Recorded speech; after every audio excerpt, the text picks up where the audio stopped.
Okay. All right. These are from Lynn. Are you Bolivian? If not, how did you end up in Bolivia? I seem to remember a French connection for you, but I could be wrong. I am American. I traveled to South America in 2005, and I stayed in Bolivia. It's a really... I like living outside of the States. I lived in France for quite some time before that, and I like... living here is very difficult at times. Living in a foreign country is always difficult. Here it's pretty chaotic and frustrating, and there's always like some impending coup or marching people, or I don't... which is exciting. As a place to shoot in, it's great. I love producing here. The people are so talented, so ready to jump on board. And it's really, a lot of people have come out of the woodwork here, and, they've seen what we've done, and they've been like, I want to work with you. You make crazy movies that no one else does. And so I think that's great, and take me on board. So I like it here. Okay.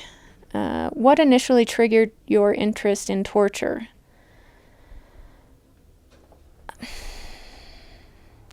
I have an interest in the human condition. I believe that suffering is one of the two extremes. Happiness and suffering are the polar opposites of the human condition for me. Everything in between is pretty much sitting on the couch watching TV for me. So, and in order to feel those extremes, I believe, for me, suffering is something that... true suffering happens to a lot of people. We dread it. We see other people suffering or something like that. We read about it in the newspaper. It's... a lot of the time it's not real for us. I don't know if I can even explain why that fascinates me, why it interests me. Probably years from now I'll be able to be a lot more able to do that. But torture is something that brings on acute suffering. And I don't, it's funny. If I were to answer this question, I think that, the rest of humanity would have to answer why they like horror films. Why the horror movie industry now is booming. Why do people want to see these things? It's because, we live ordinary lives. I may make movies and do all this stuff, but, my everyday life is not that different from anybody else's. I have a cat. I like watching certain television programs. I like watching movies. I'm not somebody who goes out much. I don't party. I like reading a lot. So I don't know. When you think about it, why would someone else torture someone? Why would someone torture someone else? They would do it for interrogation purposes because they want to do that. In real life, it's a horrible thing. But in the world of fantasy, it's something that spikes an instinct that resides within us to, it's about killing and about suffering and about torture and about, emotions that I don't believe as civilized human beings we are encouraged to have a handle on. And so we experience those things through making movies. It's I don't know why it's so powerful for so many people. It's the human psyche, even for psychologists, many of them, remains a mystery.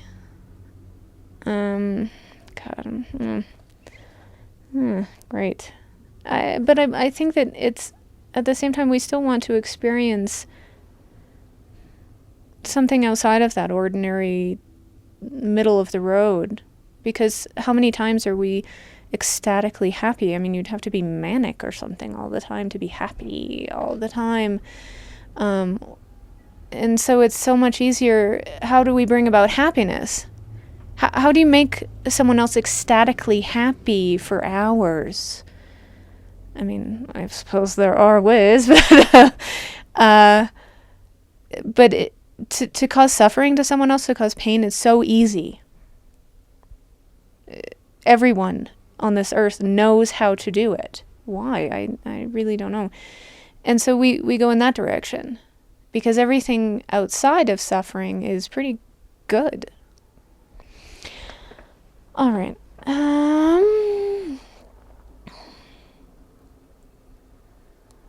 How did the idea to film this particular story come about?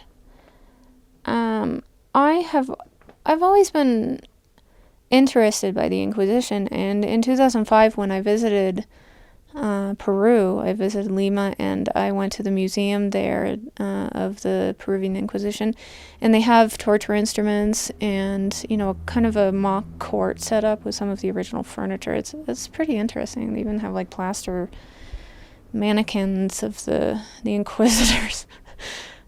And I think I have a funny picture somewhere of that.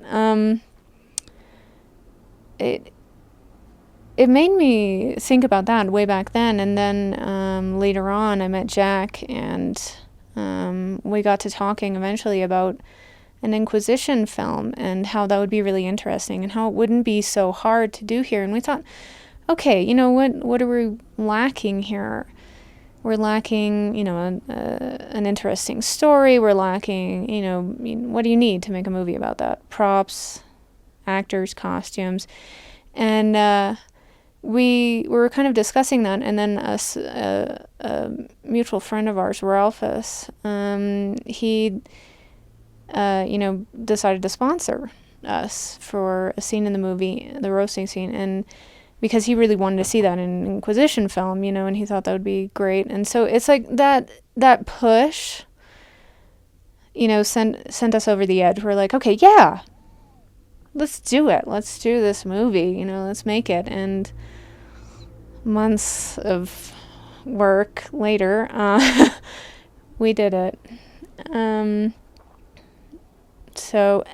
But also, the way that the story came about is that we were doing research online and about the Inquisition. Jack found an actual document online, a transcribed document that was the entire transcription of the Peruvian Inquisition. I mean, it's entirely possible that things could have been left out, but it's pages and pages and pages in Spanish of the testimonies and lists of the person's belongings and descriptions of the people. That it was pretty incredible to read that and to think, wow, oh, that's real. And so the story came about because, I mean, wow, when you're confronted with that reality, those testimonies, the real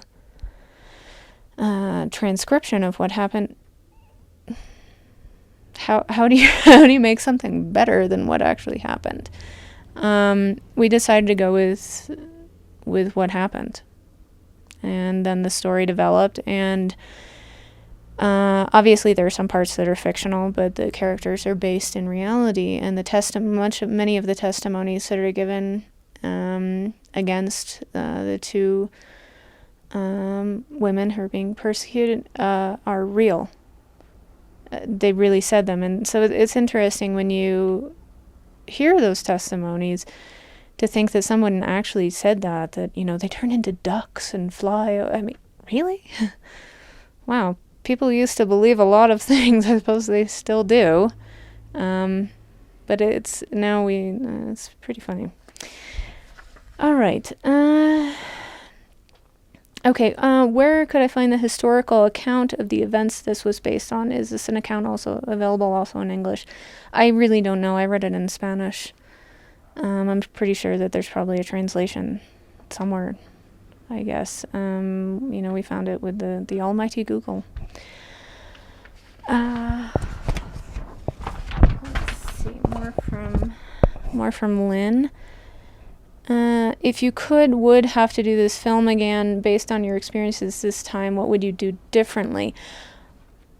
I'm someone who has a very hard time thinking about hypothetical situations involving the past. But, I guess if I made another Inquisition film after this one, I suppose I would focus on different elements. I think I would go farther in some ways or explore different facets.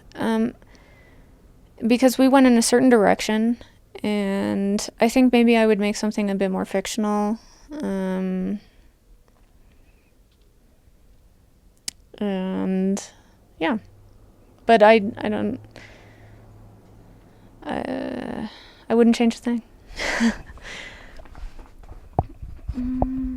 Okay, what else? Okay, this is also from Millen. Of course, we're all wondering what will be the topic of your next project. I have a few projects in the pipeline. We recently shot a vampire movie called Dead But Dreaming, and that was really, really interesting to shoot. We went way farther than we did with Maleficarum. We made a lot of scenes that needed a lot of production, pretty big scenes with a lot of crowds and things like that. And we shot cannons. That was so fun. What's next after that? I believe that there is another Dead But Dreaming movie in the works, and I have 2 scripts. One of them is a movie also about vampires, but a different kind of thing, more of a Robert Louis Stevenson genetic vampire. They're a family of vampires. And of course, my story involves suffering. That's all I can say about that right now. Okay, another question from Lynn. You repeatedly said that there were days when you felt terrible after filming being tortured. Was that terrible as in physically sore all over, particularly from the horse, or psychologically terrible, having spent the day thinking about what it must be like for Mariana to realize that this was how her life would soon end, that in fact for her there had been nothing left to hope for? It was definitely both. I was physically taxed by the scenes in the movie, but emotionally as well. I try to enter into a character as deeply as possible. For me, there's really no other way to convey emotions that the character would have. And so you're on set, being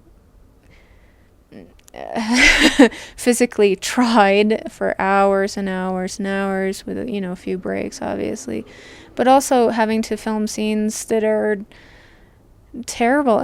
Just the physical act of crying. It's not just physical, it's emotional as well. And I don't need makeup for crying. I cry for real every time. And I do that by accessing the part of me that produces tears, which is, not exactly... I don't cry that much in real life, so I have to think of something pretty terrible to do that. And in the case of Maleficarum, I really just had to go back to the story of Mariana and think about absolute hopelessness and what it would be like to lose all hope. I start thinking about it and I start tearing up a bit here.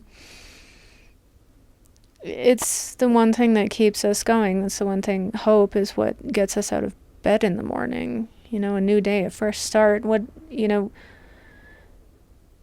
happens if you're locked in a cell for days upon end? You're not going to be let out. You pretty much know that you're going to die. It's, for most people, it's unimaginable. And in order to play that character, I really had to think about that a lot and try to experience that as much as possible. And so when I got home, I felt awful, and I didn't cry on top. Well, sometimes I did. Sometimes I cried even more on top of what I did that day. And, you know, it took a lot. I would have to try to think happy thoughts and pet my cat and stuff to get out of that, because you just spiral into a hole of depression. So it's hard. I don't know. I tend to give a lot to a role, and I hope maybe, I mean, one day I'll have like a role in a comedy where I don't have to give so much of that part of myself.